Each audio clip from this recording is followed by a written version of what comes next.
Namastê, pessoal! Vamos lá para mais uma aula. Específicos Ashtanga, aula 19. E a gente está nesse contexto teórico agora, né? Sobre a prática.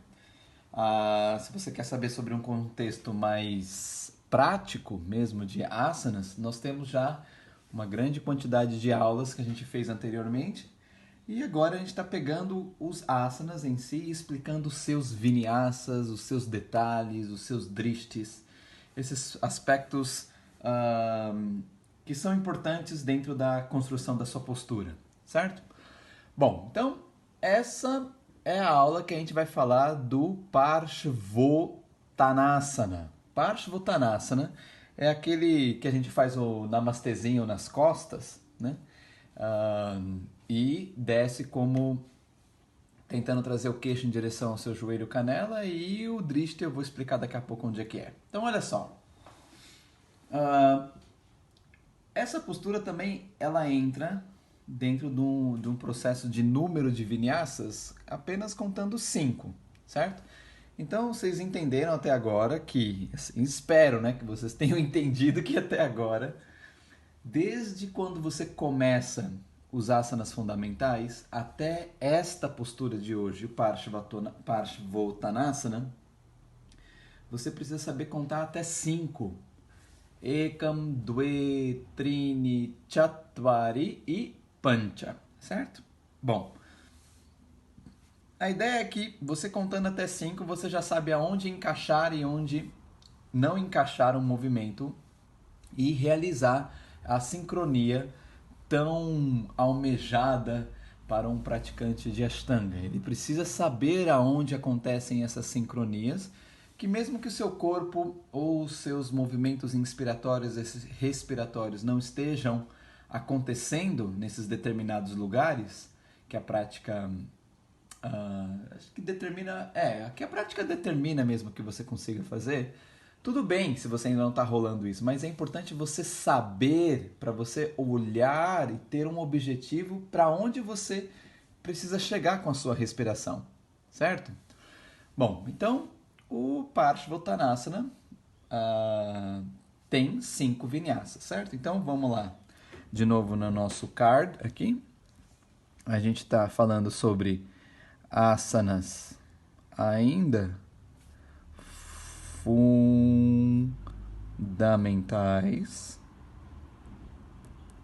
certo? E o que você precisa saber dos números é que Ekam é igual a 1, Dve é igual a 2, Trini é igual a 3, Chatvari, não é Ketvari, tá? Chatvari, isso aqui é igual a 4, Pancha, que é o que a gente quer chegar, Pancha é igual a 5. Ele tem essas formas assim de o tio no N, o tracinho em cima do A, porque é em sânscrito que a gente está fazendo, certo? Então, isso aqui são os números que você precisa saber dentro da história de contagem, certo? A gente está falando da postura qual? Parshvottanasana. Parsh, tem um pontinho aqui no I, tracinho no A. Parsh,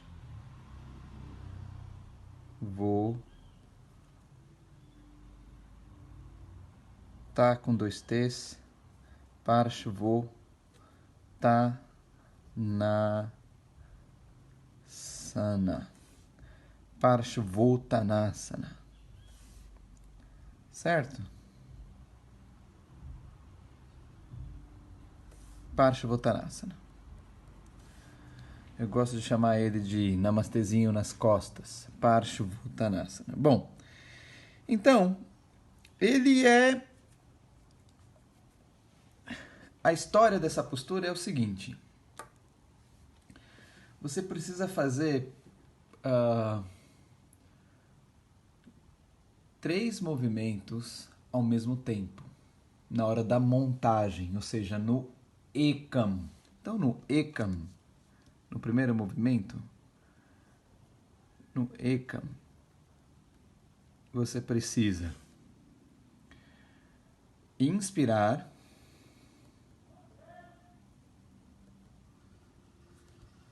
você precisa abrir para a sua direita,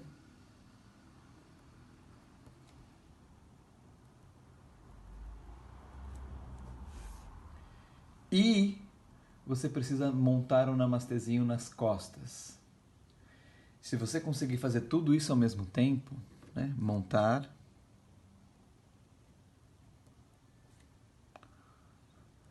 vou colocar aqui, ó, namastê,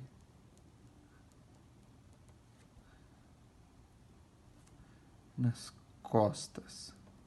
E esse abrir para a direita, ele significa que você já tem que girar o seu pé e quadril para o outro lado, certo? Para o lado oposto ao que você iniciou no tapete. Então é para o outro lado, totalmente dá um giro de 180 graus, certo? Você tem que inspirar, girar os pés, preparar a postura e olhar para o outro lado, certo? Então, aqui você tem inspirar, abrir para a direita, vamos colocar 180 graus, porque você tem que girar para o outro lado, certo? Observar os seus pés, tá? O pé direito ele vai ficar na frente, então ele é o pé reto apontando para frente, ou seja, para frente dos 180 graus, certo? E o seu pé esquerdo, normalmente as pessoas deixam ele aberto. Você tem que trazer ele para 45 graus também, mais ou menos, porque vai existir uma rotação do seu quadril ali. E a rotação do quadril, o joelho ele precisa acompanhar um pouco isso, senão você sobrecarrega o seu joelho. Sobrecarregando o joelho, talvez você não sinta uma dor ali no início, mas a longo prazo, repetindo isso, você pode machucar o menisco, pode machucar o ligamento cruzado do joelho, né? Então, se preocupar com isso, certo? O dwe, o movimento que você desce à frente. Dwe é quando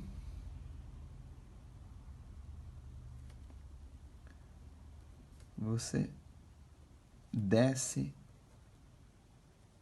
à frente. Agora, esse descer à frente é dentro das possibilidades, tá? Mas a ideia é você trazer o queixo em direção ao seu joelho, se possível canela, o início da canela, e olhar para o dedão do pé. Ou seja, então, o drishti nessa história aqui, que vai acontecer aqui mais ou menos, o drishti é olhar para o dedão do pé. Dedão do pé direito.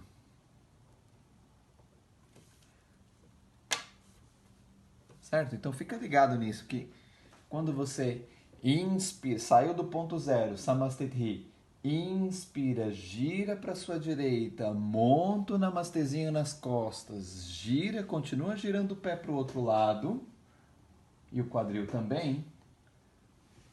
Dwe, expira, inclina o tronco à frente. Tônus na sua coxa, cuidado com a hiperextensão do joelho, certo? Principalmente com a perna direita na frente. Essa perna direita que está na frente, você precisa tomar cuidado mesmo, porque normalmente as pessoas elas dão uma boa estendida, e aí uma hiperestendida, né, na perna, e isso também prejudica a hiperextensão, certo? Agora, como é que você percebe isso? Você precisa contrair a sua coxa e não hiperestender a perna. Normalmente as pessoas conseguem contrair a coxa se a perna está hiperestendida. Não, você tem que entender o que é hiperextensão, o que é contração da sua coxa. Então presta atenção bem nisso. O que você tem que fazer é dar uma pequena quebrada no joelho, ou seja, em vez de hiperestender ele, dá uma pequena quebradinha, mas tônus na coxa. Isso nos vídeos você consegue das aulas, né, explicando sobre Parsvottanasana, existe uma aula específica só sobre essa postura no início desse ciclo de aulas online que a gente está fazendo, explicando esse problema da hiperextensão. Então, depois de você ver esse vídeo, corre lá para você ter uma noção mais prática da história, que é uma característica mais teórica, certo? Ou seja, a gente já está num ambiente, num momento em que você já está fazendo há bom tempo esses asanas, e agora vem a explicação teórica de alguns detalhes que vai fazer com que você desenvolva um pouco melhor essa postura que você está trabalhando, certo? E a gente está fazendo isso pouco a pouco, tentando esclarecer alguma dúvida, certo? Que possa surgir durante a execução da postura. Muito bem, então a gente fez o Ekam, o Dwe, desceu à frente, né? Quando você desce à frente, e aí é o estado do asana. No Dwe é o estado do asana, onde você permanece 5 respirações. Aqui no Dwe, vamos colocar aqui, estado do asana. Permanência.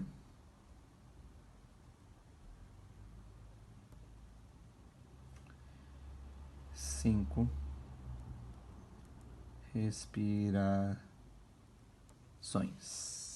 Certo? Tá dando para acompanhar aí?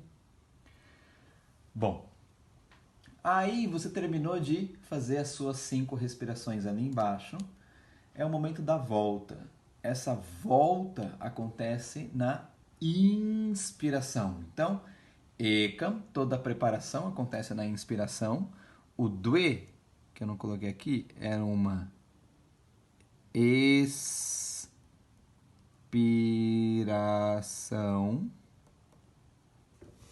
certo? Aí vem o Trini,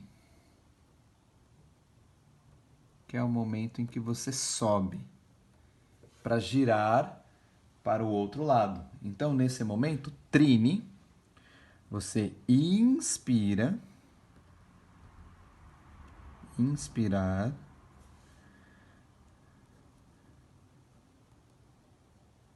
girar para o outro lado, continuando com o Namastê, né? Continuando com o Namastê.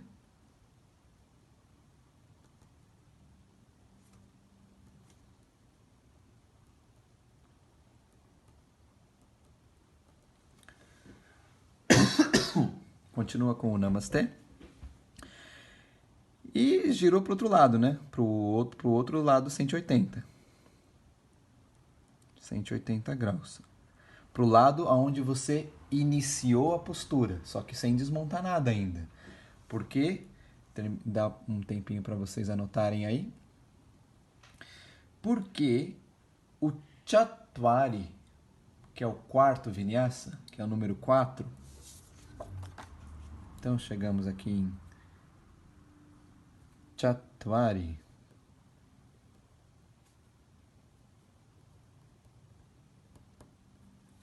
É o momento da sua exalação. Então aqui você expira e desce o tronco, né? Desce o tronco.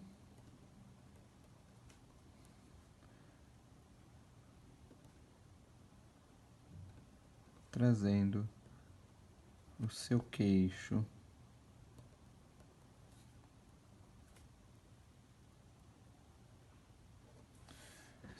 de encontro com a sua perna esquerda.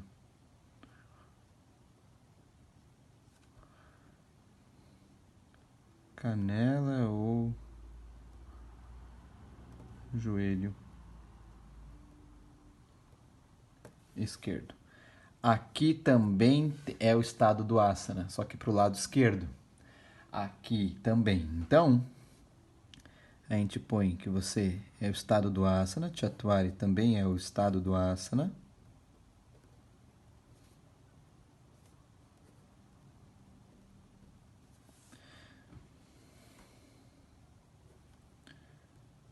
Cinco respirações, né?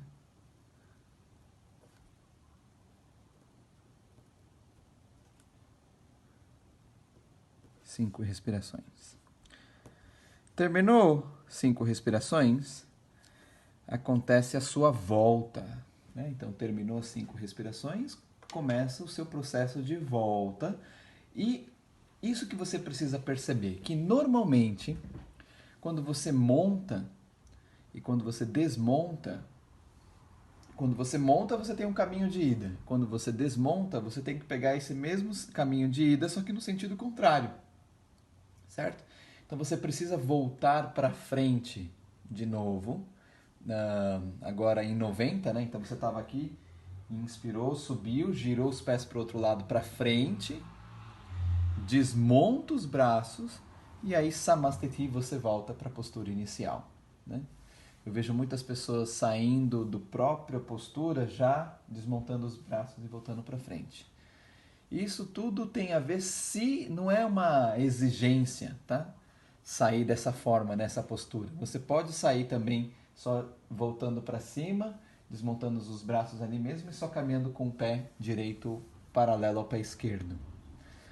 Nessa, eu costumo voltar da mesma forma que eu entrei.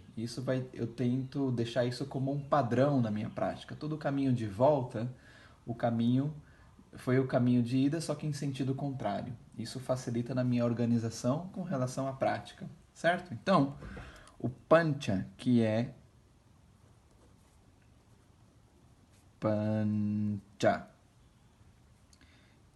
o quinto vinyasa, você vai fazer inspirando,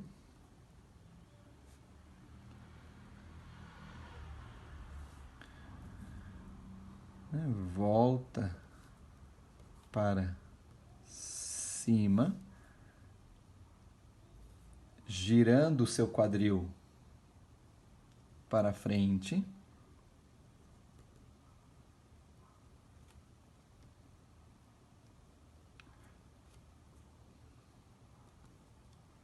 Vamos colocar para a direita, né? Porque você está aqui, inspirou, subiu, girou para a sua direita, né?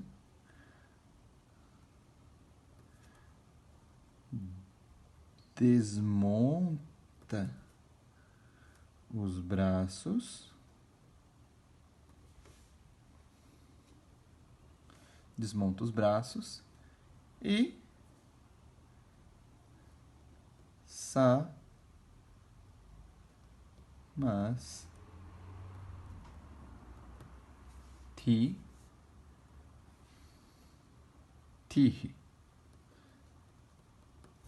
que significa você voltar para a postura inicial.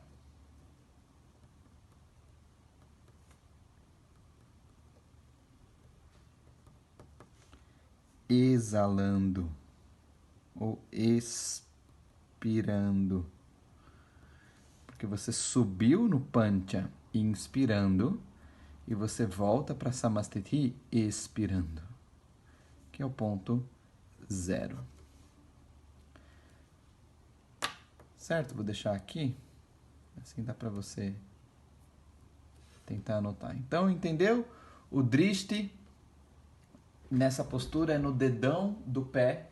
Normalmente a galera olha para a canela, olha para o joelho. Tudo bem, se você não está conseguindo trazer o seu olhar lá pro dedão do pé, o lance é você não machucar sua cervical, ou seja, não ficar forçando esse movimento para frente sem esse alongamento grande na coluna, certo? Se o alongamento não está consciente, está curvando muito as costas, tudo bem você olhar para onde dá, não se preocupa ainda com isso. Então isso é uma evolução da postura. Saiba que o drishti é no dedão do pé, que logo logo um dia você vai tentar chegar com esse olhar lá, com suas costas estendidas, com o peito encostando lá na coxa, o queixo encostando lá na canela, dentro das possibilidades, né? Tudo, essa prática é tão interessante porque é no seu tempo, é na sua história, é no seu alongamento, né?